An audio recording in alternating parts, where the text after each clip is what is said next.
n'y aura pas d'exploitation de gaz de schiste par fracturation hydraulique dans le sud de la France. L'annonce de Nathalie Kosciusko-Morizet, ministre de l'écologie, hier soir, a bien été confirmée aujourd'hui par Nicolas Sarkozy lors de sa venue à Alès. 3 permis de recherche de gaz de schiste qui concernaient votre région seront donc abrogés. Dans les autres régions, grâce à la loi Jacob, les exploitants ne pourront pas procéder à l'exploration ou à l'exploitation des gaz ou des huiles de schiste.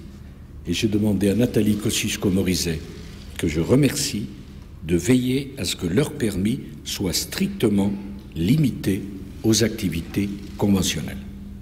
C'est clair et c'est définitif. Une annonce applaudie par l'ensemble des personnalités présentes dans la salle du cratère. Un soulagement même pour les plus engagés.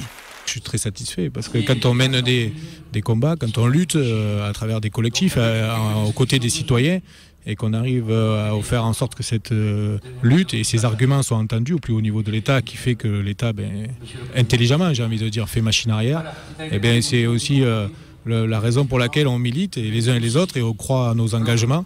Et quand ces engagements, une fois de plus, se sont entendus, moi je remercie au passage quand même l'État d'avoir su comprendre les arguments et les arguments que nous avons avancés avec l'ensemble des collectifs citoyens. Bloqués par les différents cordons des forces de l'ordre à 300 mètres de la salle du cratère, une quarantaine de militants contre l'exploitation du gaz de schiste avaient, malgré le retour en arrière du gouvernement, décidé de se mobiliser aujourd'hui.